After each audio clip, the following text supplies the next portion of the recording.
జై శ్రీరామ్. శ్రీమాత్రే నమః. శ్రీ గురుభ్యో నమః. 2024 సంవత్సరం జూలై నెల మాస ఫలితాలు. ఈ జూలై నెల చాలా స్పెషల్. దానికి కారణం ఏంటంటే మనకి ఆషాఢ మాసం జరిగే మాసం కూడా ఈ మాసము. ఈ మాసంలో వచ్చే ఏకాదశినే మనందరం తొలి ఏకాదశి అని పిలుస్తాము.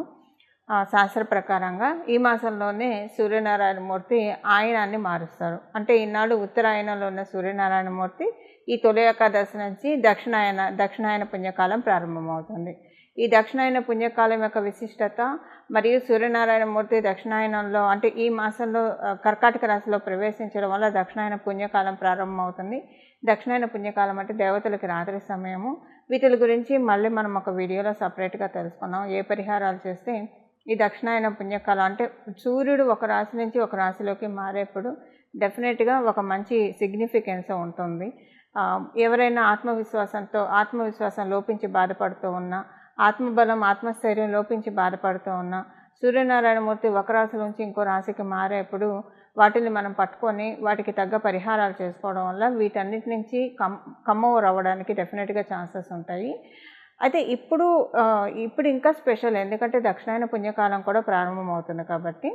అసలు ఈ నెల మాస ఫలితాలు మనం తెలుసుకోవడానికి ముందుగా ఈ నెల ఈ ఫలితాన్ని ప్రసాదించే గ్రహదేవతలు అసలు ఏ రాశుల్లో ఉండి ద్వాదశ రాశుల వాళ్ళకి ఎలాంటి ఫలితాన్ని ప్రసాదించబోతున్నారు, ఈ విషయం ఒకసారి మనం చూద్దాము.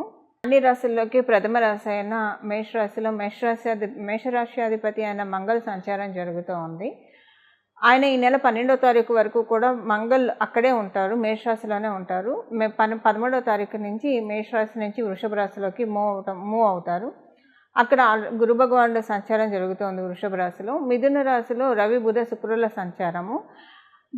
బుధదేవుడు మిథున రాశి నుంచి 7వ తారీఖు తర్వాత నుంచి కర్కాటక రాశిలోకి అడుగు పెట్టబోతూ ఉన్నారు. అలాగే సూర్యనారాయణమూర్తి ఈ నెల 17వ తారీఖు నుంచి కర్కాటక రాశిలోకి ఎంటర్ అవుతున్నారు. అదే మనం తొలి ఏకాదశి, ఆ రోజు మనకి తొలి ఏకాదశి.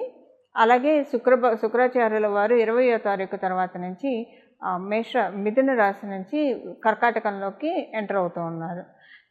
కేతు భగవానుడు కన్యారాశిలో సంచారము, వక్రించిన శనీశ్వరుడు కుంభరాశిలో సంచారము, అలాగే రాహు భగవానుడు మీనరాశిలో సంచారము. ఈ మాసంలో చాలా విశేషాంశాలు ఉన్నాయి. మొదటి విశేషాంశం అంటే దక్షిణాయన పుణ్యకాలం ప్రారంభమవుతుంది. ఉత్తరాయణ పుణ్యకాలం ఎంత పవిత్రమైనదో దక్షిణాయన పుణ్యకాలం కూడా అంతే పవిత్రమైనది. దీనికి విడిగా మనం ఒక వీడియో తెలుసుకున్నాము. అసలు సూర్యనారాయణమూర్తి దక్షిణాయన పుణ్యకాలం ప్రారంభమైనప్పుడు ఎలాంటి పరిహారాలు చేసుకోవాలి, ఇవన్నీ మనం విడిగా మాట్లాడుకుందాము. అలాగే ఈ మాసంలో ఇంకొక ప్రత్యేక గ్రహస్థితి ఏంటంటే గురుమంగళ యోగము. ద్వాదశ రాశుల వాళ్ళకి కూడా వృషభ రాశిలో గురుదేవునితో కలయిక వల్ల ఏర్పడుతూ ఉంది. ఇది కూడా చాలా ప్రత్యేక అంశం అని చెప్పాలి. అందులో ఇప్పుడు శనీశ్వరుడు వక్రించినప్పుడు ఇలాంటి యోగాలు ఏర్పడటం చాలా మంచిది, ఇంకా యోగదాయకంగా ఉంటుంది ద్వాదశ రాశుల వాళ్ళకి. ఏ విషయాల్లో ఇది యోగిస్తుంది, అసలు మీ జన్మజాతకంలో ఎలా ఉన్నా ఈ యోగాన్ని ఒడిసిపట్టుకోవాలంటే ఏం చేయాలి, దీని గురించి మనం విడిగా ఒక వీడియోలో మాట్లాడుకుందాం. ఇప్పుడు ప్రస్తుతం మనం ఈ మాసం యొక్క ఫలితాలు తెలుసుకునే ప్రయత్నం చేద్దాం. మాస ఫలితాలు తెలుసుకోవడానికి ముందుగా ద్వాదశ రాశుల వాళ్ళందరూ కూడా ఈ నెల ఎక్కువగా అంటే మీరేమైనా మంత్రానుష్ఠానం తీసుకుంటే ఆ మంత్ర జపం చేసుకోవడానికి ప్రయత్నించండి. ఎక్కువగా మెడిటేషన్ కావచ్చు, లేదా మనసులో భగవన్ నామస్మరణ చేసుకోవడానికి మీ నిత్యదైనందిన జీవితంలో మీ పనులు మీరు చేస్తూ భగవన్ నామస్మరణ ఎక్కువగా చేయడానికి ప్రయత్నించండి. ఎందుకంటే ఇది చాలా మంచి శుభ సమయం. ఈ మాసంలో చేసే జపాలు కావచ్చు, దానము కావచ్చు, తపస్సు కావచ్చు, ఏదైనా కూడా చాలా సత్వరంగా ఫలితాన్ని ఇస్తాయి. మీ ఇష్టదైవాన్ని, కొంచెం మీ కులదైవాన్ని, మీ ఇష్టదైవాన్ని, మీ గ్రామదైవాన్ని, మీ ఇలవెలుపుని ఈ మాసంలో ఎక్కువగా పట్టుకోవడానికి ప్రయత్నించండి. దానికి కారణం ఏంటంటే సూర్యనారాయణమూర్తి దక్షిణాయన పుణ్యకాలంలోకి ఎంటర్ అవబోతున్న గడియలు కాబట్టి ఎక్కువగా భగవద్ ఉపాసన. ఎందుకంటే ఈ మాట ఎందుకు చెప్తున్నానంటే దక్షిణాయన పుణ్యకాలము దేవతలకు రాత్రి సమయం, ఉత్తరాయణ పుణ్యకాలం దేవతలకి పగటి సమయం. ఈ దక్షిణాయన పుణ్యకాలంలో దేవతలకి రాత్రి సమయం కాబట్టి కొంచెం ఈ 6 నెలలు కూడా ఆరోగ్యపరంగా మరియు ఆత్మస్థైర్యం, ఆత్మబలం పరంగా వీటన్నిటి నుంచి అంటే సూర్యనారాయణమూర్తి మెల్లమెల్లగా భూమికి దూరంగా జరిగిపోయే సమయము. దూరంగా జరిగిపోయే సమయం కాబట్టి ఎక్కువగా ఆధ్యాత్మిక శక్తిని అలాగే మనలో ఉన్న దైవ శక్తిని ఎంత పెంపొందించుకుంటే అంతకంటే మంగళాలు దక్షిణాయన పుణ్యకాలం మనకు అందజేస్తుంది. వీటిని ఒడిసిపట్టుకోవడానికి మనం ప్రయత్నిద్దాం. అసలు ఈ మాసం యొక్క ఫలితాలు ఎలా ఉన్నాయో మనం చూద్దాం. మకర రాశి. మకర రాశిలో పుట్టిన వాళ్ళకి ఈ మాసం చాలా మంచి శుభ సమయం. మీ ఆలోచనలు అన్నీ కూడా చాలా సవ్యంగా అంటే మీరు ఆలోచించే ప్రతి ఆలోచన కూడా మేనిఫెస్ట్ అవుతుంది. మీ ఫ్యూచర్కి సంబంధించిన, మీ గ్రోత్కి సంబంధించి, మీ ప్రోగ్రెషన్కి సంబంధించిన అన్నీ కూడా మేనిఫెస్ట్ అవుతాయి. చాలా చక్కగా ముందుకు వెళ్తాయి. మీకు సంతానం ఉంటే సంతానం యొక్క మొండి వైఖరి మీకు కొంచెం ఇన్కన్వీనియన్స్ని కలిగిస్తుంది. పెద్దగా అంటే సంతానం యొక్క మొండి వైఖరి మీకు కొంచెం అంటే ఏంటి సడన్గా వీళ్ళు ఇలా బిహేవ్ చేస్తున్నారు అని విసుగు తెప్పిస్తుంది. విసుగు తెప్పించే విధంగా మీ సంతానం యొక్క వైఖరి ఉంటుంది. బట్ ఏదైనా కూడా మీరు వాళ్ళకి చక్కగా కూర్చోబెట్టి కౌన్సిల్ చేయగలుగుతారు. మొండి వైఖరి ఉన్నా కూడా మీరు చేసే కౌన్సిలింగ్ని వాళ్ళు వింటారు, డైజెస్ట్ చేసుకుంటారు. బస్టిల్ మీ ముందు విన్నట్లే ఉండి మీ తర్వాత మళ్ళీ రొడ్డొచ్చి మొదలై అన్నట్లు చేయడం మీకు చాలా కొంచెం బాధ కలిగిస్తుంది. ఏదైనా ఇంపార్టెంట్ డెసిషన్స్ ఈ మాసంలో తీసుకోవాలని అనుకుంటే కనుక చాలా మంచి శుభ సమయము.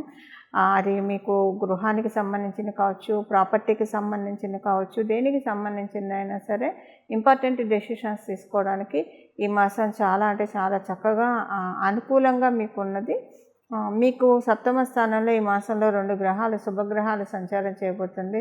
7వ తారీఖు నుంచి బుధ భగవానుడు, 20 నుంచి శుక్రదేవుడు సంచారము. ఇదేంటంటే మీకు ఫైనాన్షియల్గా చాలా మంచి శుభ సమయాన్ని ఇస్తుంది. మీరు వ్యాపారస్తులైతే ఈ మాసం వ్యాపారం చాలా బాగా అభివృద్ధి పందాలో వెళ్తుంది వ్యాపారము.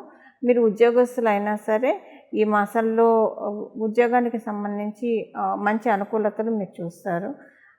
ఈ ప్రత్యేకించి ఉద్యోగస్తులకి ఇక్కడ ఇంకొక పాయింట్ చెప్పాలి.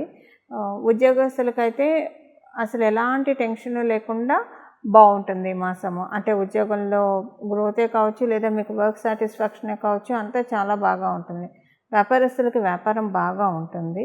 కాకపోతే కొంచెం మీ మీద కొన్ని న్యూస్లు అయితే స్ప్రెడ్ అవుతాయి. అది కొంచెం మీకు బాధ కలిగిస్తుంది మనసులో. కొంచెం అవమానంగా, ఇన్సల్ట్గా కూడా అనిపిస్తుంది. కానీ వ్యాపారం అయితే చాలా చక్కగా సాగుతుంది. ఇవి ఈ వారం యొక్క ఫలితాలు మకర రాశిలో పుట్టిన వాళ్ళందరికీ. చూశారు కదండి మన ఫలితాలు, మీ రాశి వాళ్ళకి ఎలాంటి ఫలితాలు ఉన్నాయని. ఇప్పుడు పరిహారం మనం చూద్దాము. ఈ పరిహారము ఈ మాసంలో ఎక్కువగా ప్రతిరోజు కూడా సూర్యనారాయణ మూర్తికి సంబంధించిన స్తోత్రాలు చదవడము, సూర్య నమస్కారం చేయడము, అర్ఘ్యప్రదానం చేయడము, ఇది చాలా మంచి ఫలితాన్ని ఇస్తుంది. మీలో ఎవరికైనా యోగా చేసే అలవాటు ఉంటే మంచిది. ఒకవేళ యోగా చేసే అలవాటు లేకపోతే కనుక ఈ మాసం నుంచి చేయడానికి ప్రారంభించండి.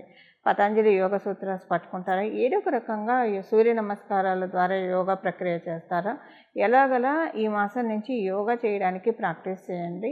ఈ మాసము అనుకూలతలు ఎక్కువగా ఉన్నాయి. ఎందుకంటే యోగా ఇలాంటివి చేయడం వల్ల ఈ మాసంలో అంటే ఈ మాసం నుంచి మీరు కంటిన్యూటీ బాగా ఎక్కువగా అవకాశం ఉంటుంది. దీనికి ప్రత్యేకించి కారణం ఏంటంటే జీవకారకుడైన గురు భగవానుడితోటి మంగళ కలుస్తున్నారు.